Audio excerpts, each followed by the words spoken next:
Om Shanti. Good morning.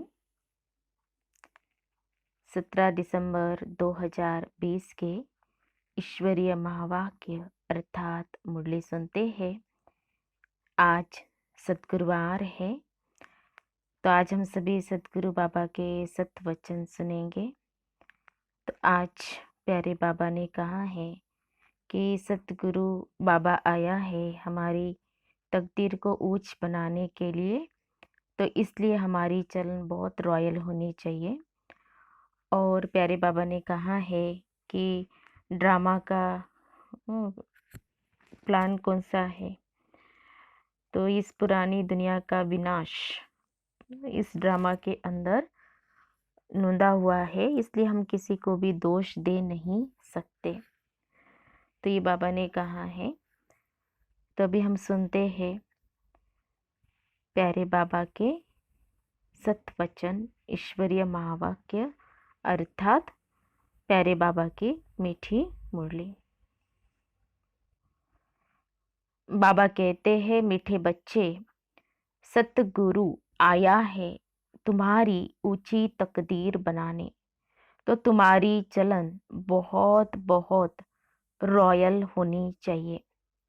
बाबा ने कहा, मीठे बच्चे, सतगुरु आया है तुम्हारी ऊंची तकदीर बनाने, तो तुम्हारी चलन बहुत बहुत रॉयल होनी चाहिए। आज की मुरली में प्रश्न है, ड्रामा का कौन सा प्लान बना हुआ है, इसलिए किसी को दोष नहीं दे सकते। ड्रामा का कौन सा प्लान बना हुआ है, इसलिए किसी को दोष नहीं दे सकते हैं। उत्तर है, बाबा ने कहा, ड्रामा में इस पुरानी दुनिया के विनाश का प्लान बना हुआ है, इसमें कोई का दोष नहीं है। इस समय इसके विनाश के लिए प्रकृति को जोर से गुस्सा आया है। चारों ओर अर्थक्वेक होंगी, मकान गिरेंगे, फ्लड आएंगी, अकाल पड़ेगा। इसलिए बाप कहते, बच्चे, अब इस पुरानी दुनिया से तुम अपना बुद्धियोग निकाल दो, सतगुरु की श्रीमत पर चलो। जीते जी देह का भान छोड़ अपने को आत्मा समझ बाप को याद करने का पुरुषार्थ करते रहो। मुरली में गीत बजा है, हमें उन राहों पर चलना है जहाँ गिरना और संभलना है। ओम शांति। किन राहों पर चलना है? पूछ रहे बाबा, किन राहों पर चलना है? गुरु की राह पर चलना है। ये कौन सा गुरु है? उठते बैठते मनुष्यों के मुख से निकल जाता है, वाह गुरु। गुरु तो अनेक है, वाह गुरु किसको कहेंगे, किसकी महिमा गाएंगे? सतगुरु एक ही बाप है। भक्ति मार्ग के ढेर गुरु है, कोई किसकी महिमा करते, कोई किसकी महिमा करते हैं। बच्चों की बुद्धि में है सच्चा सतगुरु, वो एक है जिसकी ही वाह वाह मानी जाती है। सच्चा सतगुरु है तो जरूर झूठे भी होंगे, सब होता है संगम पर। बाबा कहते हैं, सब होता है संगम पर। भक्ति मार्ग में भी सच की महिमा गाते हैं। ऊंचते उच्च बाप ही सच्चा है, जो ही लिबरेटर गाइड भी बनता है। आजकल के गुरु लोग तो गंगा स्नान पर व तीर्थों पर ले जाने के गाइड बनते हैं। यह सतगुरु तो ऐसा नहीं है जिसको सभी याद करते हैं। हे पतित पावन आओ। पतित पावन सतगुरु को ही कहा जाता है, वही पावन बना सकते हैं। वो गुरु लोग पावन बना न सके। वो कोई ऐसे नहीं कहते कि मामे कम याद करो, बल गीता भी पढ़ते हैं, परंतु अर्थ का पता बिल्कुल नहीं है। अगर समझते सतगुरु एक है तो अपने को गुरु नहीं कहलाते। ड्रामा अनुसार भक्ति मार्ग की डिपार्टमेंट ही अलग है। जिसमें अनेक गुरु अनेक भक्त है, यह तो एक ही है। फिर यह देवी देवताएं पहले नंबर में आते हैं, अभी लास्ट में है। तो बाप आकर इन्हों को सतयुग की बादशाही देते हैं। तो और सबको ऑटोमेटिकली वापिस जाना है। इसलिए सर्व का सद्गति दाता एक कहा जाता है। तुम समझते हो कल्प कल्प संगम पर ही देवी देवता धर्म की स्थापना होती है। तुम पुरुषोत्तम बनते हो, बाकी और कोई काम नहीं करते। गाया भी जाता है गति सद्गति दाता एक है। यह बाप की ही महिमा है। गति सद्गति संगम पर ही मिलती है। सतयुग में तो है एक धर्म, यह भी समझ की बात है ना। परंतु यह बुद्धि देवे कौन? तुम समझते हो, बाप ही आकर युक्ति बताते हैं। श्रीमत देते हैं किसको? हाँ, बाबा श्रीमत किसको देते हैं? आत्माओं को। वह बाप भी है, सतगुरु भी है, टीचर भी है। ज्ञान सिखलाते हैं ना, बाकी सब गुरु भक्ति ही सिखलाते हैं। बाप के ज्ञान से तुम्हारी सद्गति होती है। फिर इस पुरानी दुनिया से चले जाते हैं। तुम्हारा यह बेहद का संन्यास भी है। बाप ने समझाया है, अभी 84 जन्मों का चक्र तुम्हारा पूरा हुआ। अब यह दुनिया खत्म होनी है। जैसे कोई बीमार सीरियस होता है तो कहेंगे अब यह तो जाने वाला है। हाँ, उसको याद क्या करेंगे? शरीर खत्म हो जाएगा, बाकी आत्मा तो जाकर दूसरा शरीर लेती है। उम्मीद टूट जाती है। बंगाल में तो जब देखते हैं उम्मीद नहीं है तो गंगा पर जाकर डुबोते हैं कि प्राण निकल जाए। मूर्तियों की भी पूजा कर फिर जाकर कहते हैं डूब जा डूब जा। अभी तुम जानते हो यह सारी पुरानी दुनिया डूब जानी है। फ्लड्स होंगी, आग लगेंगी, भूख में मनुष्य मरेंगे। यह सब हालतें आनी है। अर्थक्वेक में मकान आदि गिर पड़ेंगे। इस समय प्रकृति को गुस्सा आता है तो सबको खलास कर देती है। यह सब हालतें सारी दुनिया के लिए आनी है। अनेक प्रकार का मौत आ जाता है। बॉम्ब्स में भी जहर भरा हुआ है। थोड़ी बांस आने से बेहोश हो जाते हैं।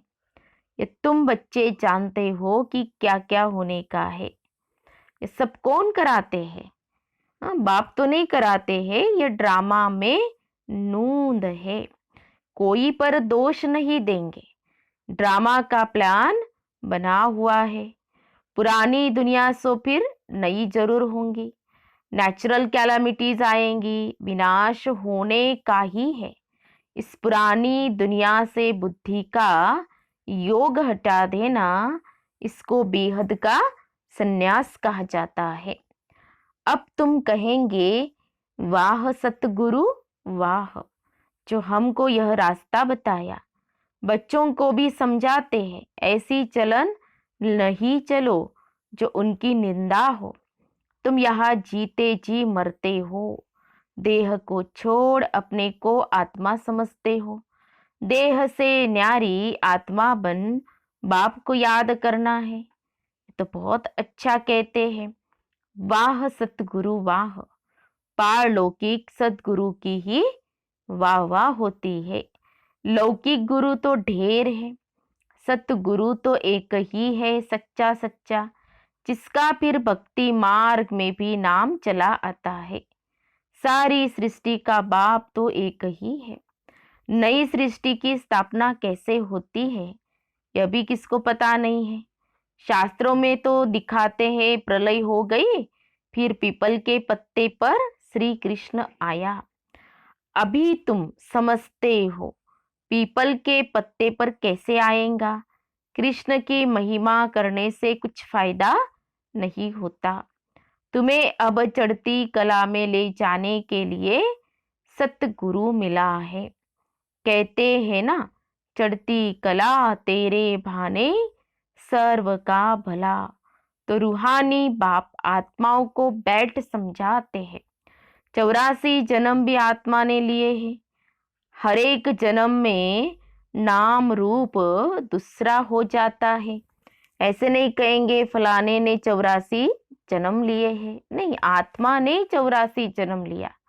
शरीर तो बदलते जाते हैं। तुम्हारी बुद्धि में यह सब बातें हैं। सारी नॉलेज बुद्धि में रहनी चाहिए।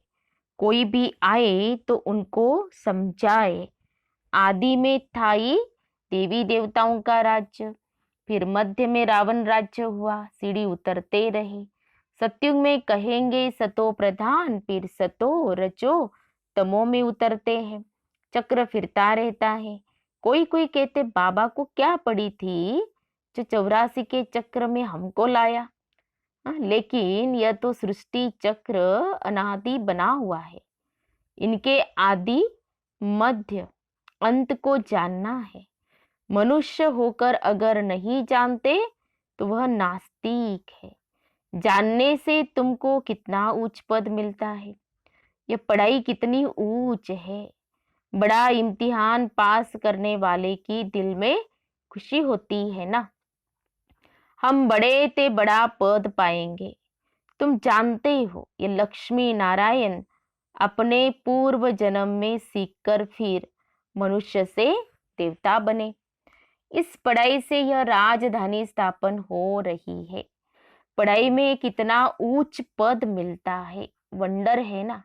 इतने बड़े बड़े मंदिर जो बनाते हैं, अथवा जो बड़े बड़े विद्वान आदि है, उनसे पूछो सतयुग आदि में इन्होंने जन्म कैसे लिया तो बता नहीं सकेंगे। तुम जानते हो यह तो गीता वाला ही राजयोग है। गीता पढ़ते आए हैं परंतु उससे फायदा कुछ नहीं है। अब तुमको बाप बैठ सुनाते हैं। तुम कहते हो बाबा हम आपसे 5000 वर्ष पहले भी मिले थे। क्यों मिले थे? स्वर्ग का वर्षा लेने, लक्ष्मी नारायण बनने के लिए। कोई भी छोटे बड़े बूढ़े आदि आते हैं, ये जरूर सीख कर आते हैं। एम ऑब्जेक्टिव यह है। सत्यनारायण की सच्ची कथा है ना, यह भी तुम समझते हो राजा स्थापन हो रही है। जो अच्छी रीति समझ लेते हैं उनको आंतरिक खुशी रहती है। बाबा पूछेंगे हिम्मत है ना राजा लेने की?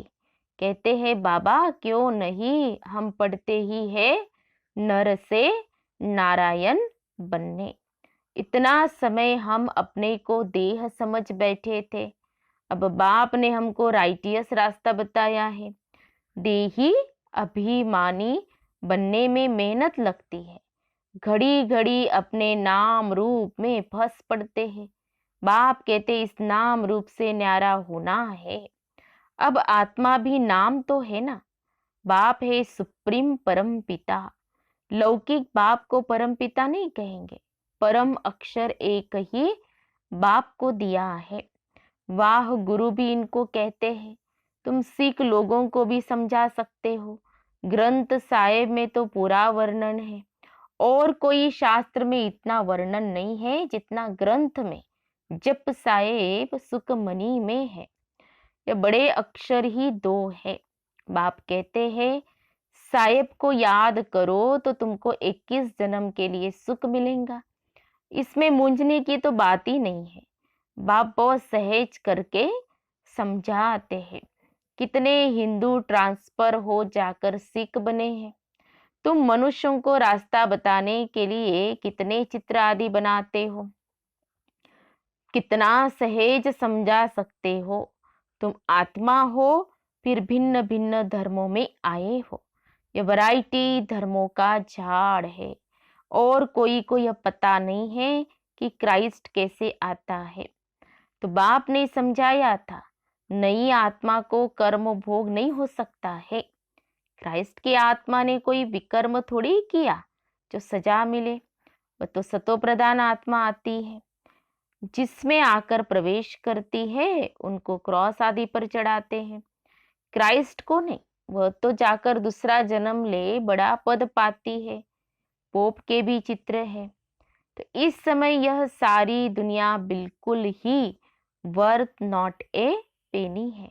तुम भी थे, अब तुम वर्थ पाउंड बन रहे हो। ऐसे नहीं कि उन्हों के वारिस पिछाड़ी में खाएंगे, हाँ कुछ भी नहीं।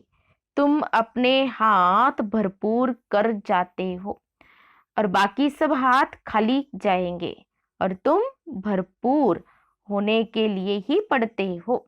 यह भी जानते हो जो कल्प पहले आए हैं वही आएंगे।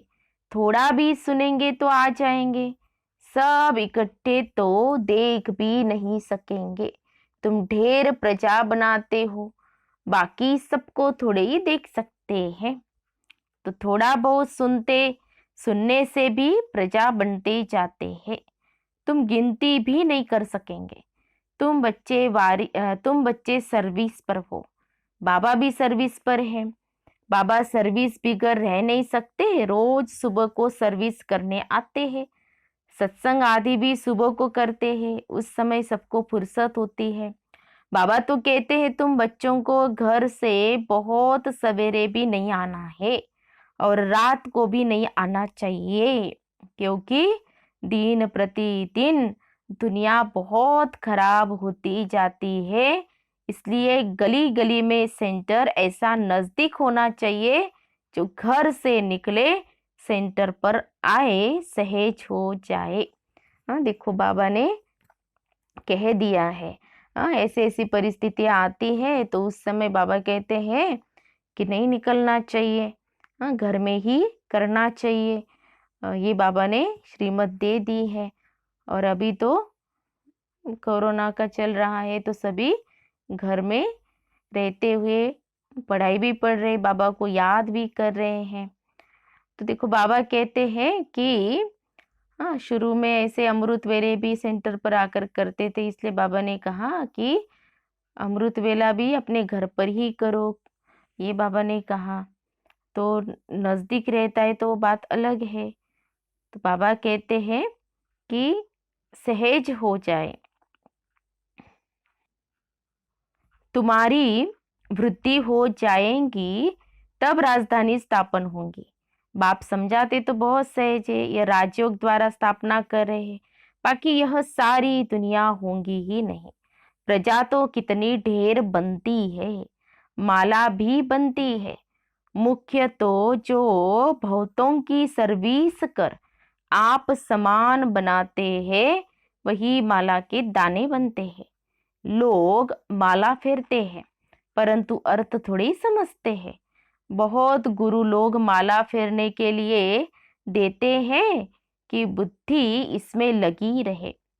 काम महाशत्रु है, दिन प्रतिदिन बहुत कड़ा होता जाएगा, तमो प्रधान बनते जाते हैं। यह दुनिया बहुत गंदी है। बाबा को बहुत कहते हैं, हम तो बहुत तंग हो गए हैं, जल्दी सतयुग में ले चलो। बाप कहते हैं, बच्चे धीरज धरो, स्थापना होनी ही है। यह खातिरी है, यह खातिरी ही तुमको ले जाएंगी। बच्चों को यह भी बताया है, तुम आत्माएं परम धाम से आई हो, फिर वहां जाना है, फिर आएंगे पार्ट बजाने। तो परम धाम को याद करना पड़े। बाप भी कहते हैं, मामे कम याद करो तो विकर्म विनाश होंगे। यही पैगाम सभी को देना है, और कोई पैगंबर मैसेंजर आदि है नहीं। वे तो मुक्ति धाम से नीचे ले आते हैं, फिर उनको सीढ़ी नीचे उतरना है। जब पूरे तमो प्रधान बन जाते हैं, तब फिर बाप आकर सबको सतो प्रधान बनाते हैं। तुम्हारे कारण सबको वापिस जाना पड़ता है, क्योंकि तुमको नई दुनिया चाहिए ना। यह भी ड्रामा बना हुआ है। हाँ, बच्चों को बहुत नशा रहना चाहिए। अच्छा, मीठे मीठे सिखी लदे बच्चों प्रति मात पिता बाप दादा का याद प्यार और गुड मॉर्निंग। रूहानी बाप की रूहानी बच्चों को नमस्ते। हम रूहानी बच्चों की रूहानी बाप दादा को याद प्यार और नमस्ते नमस्ते। ओम शांति, ओम शांति, ओम शांति। गुड मॉर्निंग बाबा, शुक्रिया बाबा, थैंक्स बाबा। धारणा के लिए मुख्य सार, आज की मुरली का सार 2 पॉइंट में। पहली पॉइंट है, इस देह के नाम रूप से न्यारा होकर देही अभिमानी बनना है। ऐसी चलन नहीं चलनी है जो सतगुरु की निंदा हो। दूसरी पॉइंट, माला का दाना बनने के लिए बहुतों को आप समान बनाने की सेवा करनी है। आंतरिक खुशी में रहना है कि हम राजाई लेने के लिए पढ़ रहे हैं। यह पढ़ाई है ये नर से नारायण बनने की। फिर आज की मुरली में बाबा का, सतगुरु बाबा का वरदान है, कल्याणकारी वृत्ति द्वारा सेवा करने वाले सर्व आत्माओं की दुआओं के अधिकारी भव। कल्याणकारी वृत्ति द्वारा सेवा करने वाले सर्व आत्माओं की दुआओं के अधिकारी भव। स्पष्टीकरण है, कल्याणकारी वृत्ति द्वारा सेवा करना, यही